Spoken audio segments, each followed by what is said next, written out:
Hi, this is Randy Finney with Right Side of the Chart, and today is Monday, January 11th, 2021. In this video, I wanted to do an update on the US dollar, the euro, and how it relates to the stock market. We'll also touch on Treasury bonds.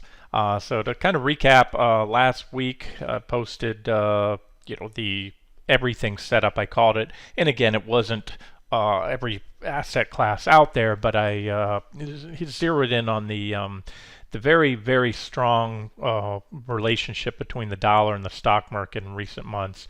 I want to say this, I want to throw this out there because there are times that any correlation between two separate, distinct asset classes, such as, in this case, the US dollar and the stock market, or the dollar and gold or crude oil, there are periods where they track very well. That correlation, whether it's a positive or an inverse correlation, is very tight.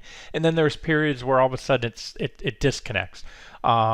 So we have what can tell you is that the correlation has been very, very strong. I'm just going to one more time cover that. Recently come down to the 60-minute chart here. Probably the best way to do it is you look at what I posted this chart this morning. If you're watching the video, you probably already saw that chart. Let's go over here. I had it on was it this one right here? No, let me go back here. I showed you, well, I showed a different way, but this is SPY, the S&P 500, and what I'll do is compare it not to the dollar. We can do that, but then it flips it upside down if you're looking at an inverse relationship. So I like to put on UDN, which is the inverse dollar. This is exactly opposite. It's non-leveraged. So when the dollar goes up, 1%, UDN goes down 1%, and vice versa. So by taking two assets that are, or in this case, that are inversely correlated, meaning one goes up, the other goes down. When I flip the dollar over, you're going to see a positive correlation. And again, this is unmistakable, and it's extremely tight. There's no arguing that they've gone almost tick by tick up. So again, what I'm looking at here, this has been for months now in the stock market one of the most resilient trends. It's also been a resilient downtrend in the dollar. But again, this chart to me is compelling. We're going back here all the way. That's the meltdown in the stock market and the March lows. And so again, as I said, I've been looking for, you're always looking for an edge in the market. And I think this is something I can tell you most retail traders, especially those new to investing, are not aware of. Professionals will watch things like I've been doing, Treasury bonds, all kinds of sentiment indicators, the VIX, looking for any kinds of cracks or red flags in the market, or if the stock market happened to be in a correction or a bear market, I'd be looking for the inverse. I'd be looking for signs in bonds or currencies or other things that sometimes will give us a heads up when we're going to get a rally. So in this case, obviously, I don't need to tell you, we've been in an uptrend. Like I said, I've cut back on the number of trade ideas because I just haven't seen a lot of objective setups. You go back a few months ago, a lot of the trade ideas that I've shared have exploded, and many have already hit their price targets. In fact, I'm just going to take you to an example on that. Under Friday's post, somebody asked, I'm going to scroll down, that's the US dollar and euro breakouts looking good. That was before, the markets closed on Friday. And somebody asked about Sting, STNG, on the homepage. And I posted an update there because it was a follow-up. Sting was one of, you can go to the post and the comment sections down there. This link, if you click on it, you might have to highlight it. I didn't insert it. That'll take you to the coverage of Sting in the video. Now, the video was on October 20th. So we're talking just over a couple months ago. And here's the point. Here's where I'm going with this. A lot of these, not only these trades run, Sting was up about, I think it was 30-something%. Covered it back here. October 20th was right about here. At the time, I said I'd like to see a few more tests of the trend line to help validate it, and it did. So you had a beautiful bullish falling wedge and a breakout back test, and I mentioned in that video that 1380 would be significant resistance, and that was hit Friday. So that gave you, significant resistance. You're going to get a reaction, or the odds are high. There are no guarantees, and it's down. Gave you an excellent chance to take that 30-something%. Again, if you missed the breakout, and that was only a couple weeks after the video was posted. the back test, and it was hit.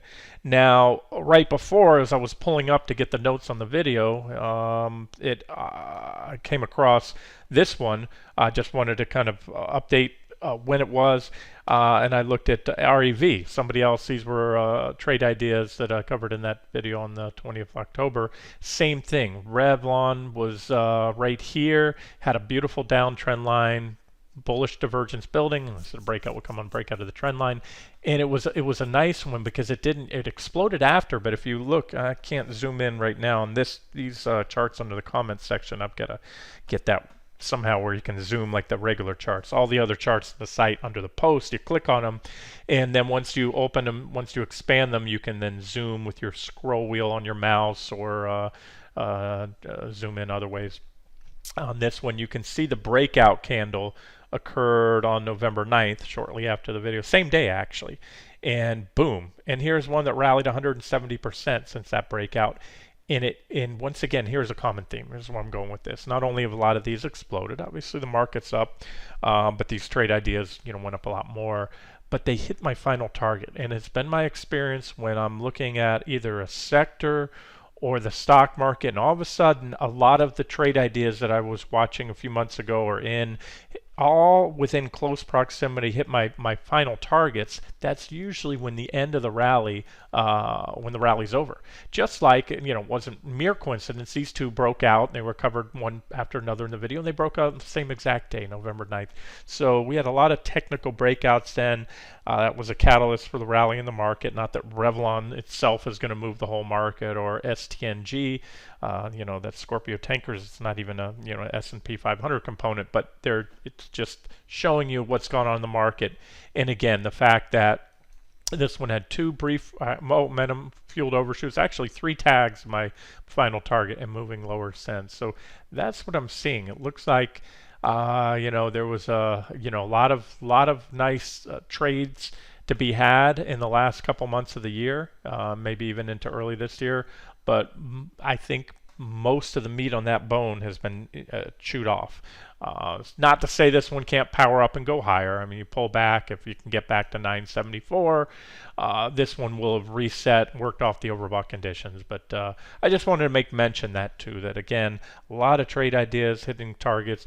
I went over in the video the other day, commodities. I mentioned that a lot of those are getting stretched. Time to start reeling in profits, on especially the ag commodities. Natural gas was highlighted as a bottoming play, so that one's still going up recently. But everything else, wheat and corn and soybeans and the likes, they've gotten quite stretched. Okay, so the fact that a lot of stocks have hit, not just initial but final targets that were laid out well in advance before they even broke out, sort of speaks to how much, where the market may have run, at least in the near term. Other than that, I'm not seeing glaring sell signals in the market, but I'm using these other proxies like the dollar. Now, bonds haven't confirmed. That's what I wanted to talk about. So let me turn this comparison off. All right, again, it's very clear, that correlation. And so by that logic, you would think, since the dollar has broken down, and we can look at it in a lot of ways. I like to look at the euro and the US dollar. You look at this chart, euro US dollar, forex pair. I had this trend line here, my benefit of the doubt trend line. I have first trend line here, breakdown and back test, and this second trend line broke, and that was a sell signal on Friday, and you can see that it's steadily moved lower and impulsively moved lower. So what does that mean? It means the breakout is confirmed. Not to say that we can't snap back up. Again, anything's possible, but not probable with a breakout like that. Looks like we're going to continue to move lower in the coming days to weeks. And if so, unless that correlation between the stock market and the dollar completely uncouples, that you would expect this to probably put pressure on the stock market, especially if the euro, makes a sizable correction. When we look at the U.S. dollar, you can look at the U.S. dollar index. That's USDOLR, and there's a breakout, bullish falling wedge, solid breakout today. We had a heads up on the 60-minute chart. This is what I was covering in recent videos. These are U.S. dollar index futures, and this was the trend line right here. We had a couple. We had this primary trend line here, initially broken and back tested for a while. It set us up in this little price channel, broke out there, and then I said this which should seal the deal, a break at above 89,939, and boom, that's what we had Friday. So first target was hit, and post I put pre-market. I said because the first target's been hit, that is resistance on the dollar, and it's pretty good resistance that we probably get a reaction in the dollar, which we did. If you, well, I could zoom in for you on this one. From there, well, we pulled back, and as I said, was a likely case they would step in at the open and buy the dip in the stock market if the dollar pulled back, and that's what happened. So the dollar pulled back from this little brief momentum fueled overshoot of that first target at 96.11. There is a pullback this morning. This is where we were when I posted that just before the market opened. And likewise, you can see what happened in the stock market. There's SPY, you go to 1 minute chart, and this was the open right here. So here's what happened today. This is where we closed Friday. There's our gap down, one of the bigger gaps in a long time. They bought the dip, and that coincided with that pullback in the dollar after it hit the first target. But they faded that, and we're down. Nothing huge in the S&P 500, but remember, you get more bang for your buck typically in the Qs, and the Qs are down 1.26% after same thing. Big gap down. They bought the dip because of the pullback in the dollar, and that's it. So if you're actively trading, that's why I post those updates. You could have, if you went home, if you took that, again, it was a sell signal or buy signal in the dollar, sell signal euro. By that logic, you could have shorted the markets, took advantage of that gap down, and maybe even covered there, waiting for the pullback in the dollar and then jump back in. But again, the whole point of the video is we don't have screaming or really any solid sell signals on the stock market. In fact, we don't. We had that bearish engulfing a week ago, but no follow through. We never took out the lows. And so looking at this chart of the Qs and of SPY, there are no sell signals in the daily yet. So again, the whole premise here is called a somewhat of a speculative or aggressive sell signal in the market, with the assumption that the breakout in the dollar will stick. We'll continue to see the dollar rise, with a new uptrend, at least a new intermediate to near-term uptrend. And if so, that should ultimately put pressure on the stock market. And if you want to wait for something bigger, a more solid sell signal, the same thing I've been saying for the last week or so, a break below the lows on that bearish engulfing. Now the bearish engulfing candle back here, the significance of that candle has really been taken out because we move back above the top, or at least I like to look at it that way, because it should be a topping stick, and if you put in a new high, well, it's no longer at the top, or at least not exactly at the top. But I do think it's a support level. If you extend this line over here a little bit, you can see for the last, and this is again a daily chart of QQQ, for a while now, that's contained all the pullbacks, and should we fall below that, I think it would open the door to the same targets, potential targets I've laid out. So I want to be very clear, not a hard buy signal or sell signal, because we actually no sell signals on the market. Let me just be clear. Just a buy signal in the dollar, sell signal in the euro, which may spill over into the stock market. So you want to play it safe, wait for a little more downside before you take a short position, or start small and then add on if you get the breakdown there, and then a break below 297, and so forth and so on. You break a 297 would open a door down to 283, and break of that level, if hit, would open the door to 267.50 or so on QQQ.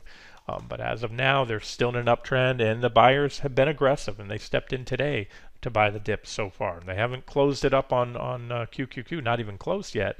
But again, we're not far off the high, so you can't get too excited just looking at this chart if you're looking to short.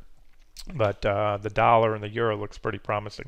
And then the other thing I wanted to mention too is an update on bonds. Now bonds, again, going back to the everything setup, where I really was talking about the setups in the stock market, in Treasury bonds, and the dollar.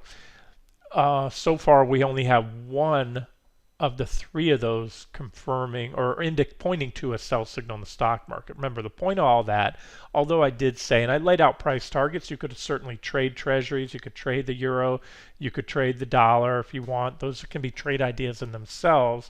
But one of the primary points of that video is to look for, what might put the brakes on this stock market rally and turn the trend from bullish to bearish. And so, as I mentioned before, one of the things that would have certainly helped would have been a breakout in Treasury bonds, a breakout to the upside above the symmetrical triangle pattern. And instead, the opposite happened. We broke to the downside, and it's been impulsive selling, nothing but red candles so far.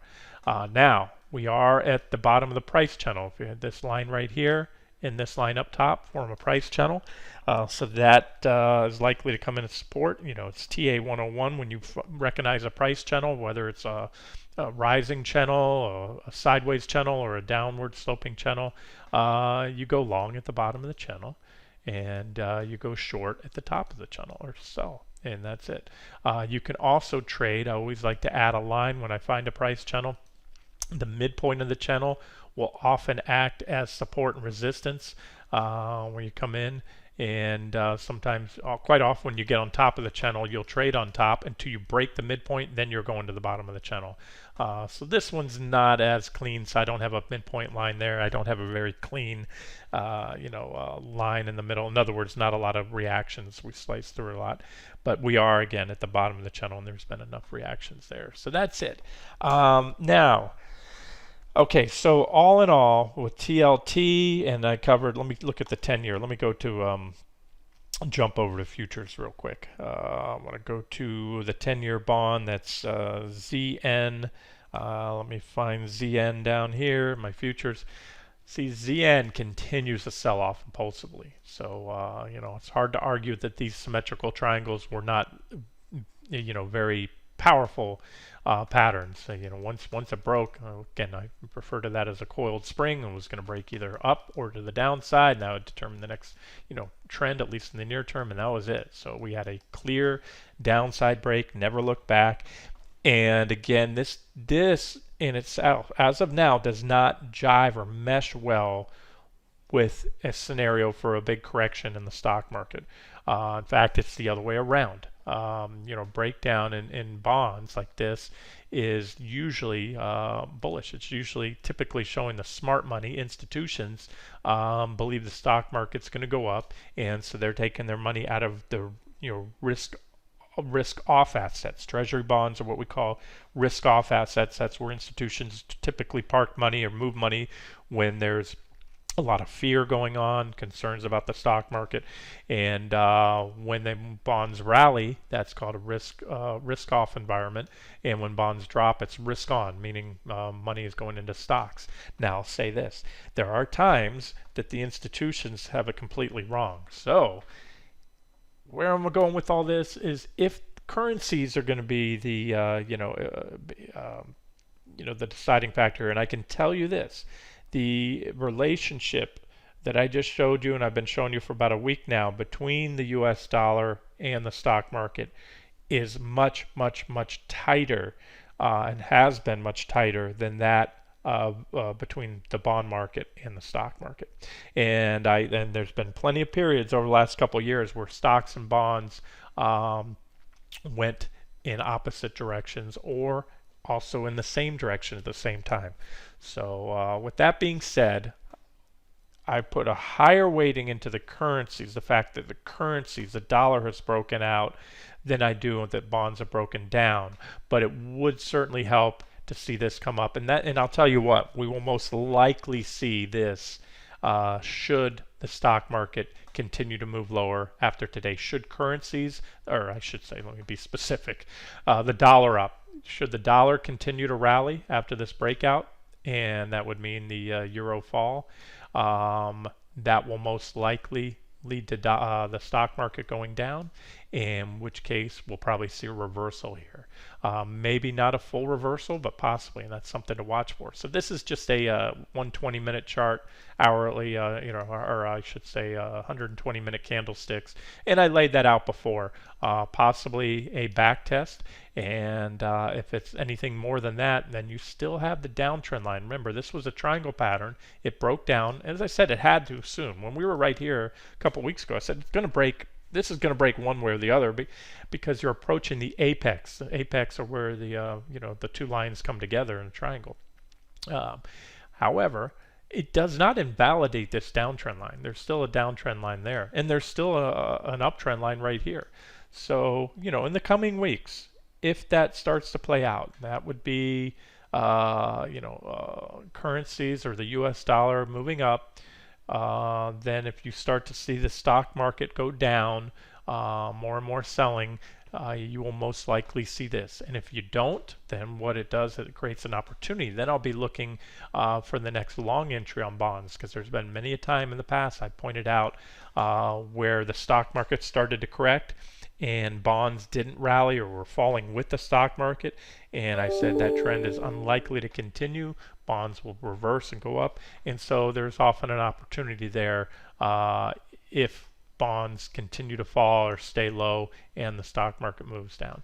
So for now, like I said, no sell signals on the market, and I look at here's the 10-year, there's the 10-year Treasury Bond ETF, IEF. There was our breakdown below 119.18. So this is the trend line we still watch if we get a reversal in bonds.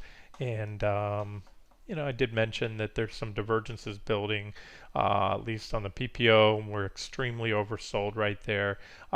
Big move. That was a big technical breakdown in bonds, or breakdown in bond prices, breakout in yields. This is TNX, the 10-year Treasury bond yield, and so what we're watching here, there may be a little more upside for the time being in bonds. I can't make a case for a reversal at this point in time, but there's a pretty big downtrend line coming up. So while the breakout, we'll zoom in real quick here. There's the breakout right there. Boom, that candle right there popped on.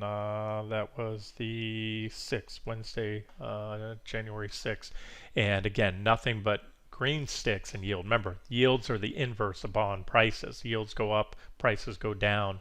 And so the breakout, on a scale of 1 to 10, that's a 10. There's a very well-defined level at 969. We had an ascending triangle. We actually had also the triangle pattern you can put right there. You put the downtrend line. Both of them were taken out. And again, so I see minimal upside right now in yields before we get at least a reaction. And so this is what I'm looking for. And that right here, this pullback to come back to at least test the uptrend line right there, would most likely coincide with a sell-off in the stock market. Okay, and just to wrap it up, so what to look for on dollar futures, I would look for a break above today's highs. We could pull back a little more, maybe not. I'm going to show you euro in a second. I'm leaning towards this. A break above today's highs, which was a little bit above my 96.11 target, and that should open the door to move up to about 91.081. And if that happens, you'll start to hear more and more buzz about the dollar breaking out or strength in the dollar, and that should put pressure on the stock market. Big level there, by the way. So 90.81. If we get there, it's a big resistance level. We'll probably have a reaction, consolidation, maybe a pullback, maybe not. I favor it.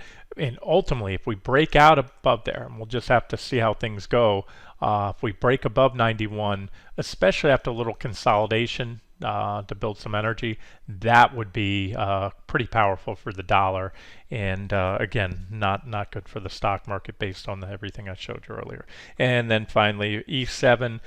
This is Euro futures. This is a hourly chart, 60-minute candles, and so we already hit today earlier my 121.94 target, and it's pretty good support. You can see here reactions from below. Reactions from below, boom, breakout. We broke above that level, back tested it. That makes that level support. And then here's where a sell signal came on Friday on a break of my primary uptrend line. Sell signal back test, get plenty of opportunity to get in there short if you wanted to short the euro or the stock market based on that extremely tight correlation. Again, you can overlay the euro and the stock market, and they have an almost perfect correlation since they both bottomed here on November 2nd or 3rd, whatever that was there. So where are we at now? Well, we broke the 121.94 support and we back tested it. So based on this chart, I would say this is what's likely to happen from here. Since we already broke down and back tested, boom. Move on down to my next target there at 120.91. And again, that would most likely translate into more downside for equities. So that's it, guys. It's kind of an if A plus B equals C thing. This is it. You know, we have with all these different things I'm watching. Again, bonds aren't really, well, not at all confirming. In fact, they're telling the opposite, story when they broke down recently. But this one, as I said, the relationship between the dollar and the euro and the stock market has been much tighter than bonds. So that's why I'm doing the video, and that's why I'm telling you where I think things are going. And should we hold this level here, regain that level, and then the dollar pulls back as well and the euro rallies? Well, we'll be looking for a back test. This would most likely mean stock market's not ready to roll over yet. That we're going to have another leg up in the market and another leg, or a bounce back, I should say, here in the euro. And if so, we'd be looking for a back test. That's not my primary scenario, but again, it's certainly a possibility, and we'll watch it. And what will increase the odds that's going to happen? Well, recovery back above this level, solid recovery there. And then on the dollar, I'll go back to the dollar where we just were, a rejection here off that 96.11 resistance level. So, and then again, the dollar may want to come in back test. First support is at 89.939 that we broke out. That's your first support. So there's one scenario. There's another. I mean, obviously, scenarios are unlimited, the amount of scenarios you can add. This is my preferred scenario. This would be my secondary scenario. Either of them, this is just a matter of, if we continue to rally now, that means more downside in the stock market this week, more than likely. And should we get a reaction, would be still well within the bullish scenario. This was a powerful breakout, as was this. That would just mean maybe a market holds up a little longer, dollar pulls back, and then has another leg up. Regardless, you want to see a break of today's highs to really open the door to the next wave down, next wave up in the dollar, and then another leg down in the stock market. We'll wrap it up here. This has been Randy Finney with Right Side of the Chart. Hope you enjoyed it.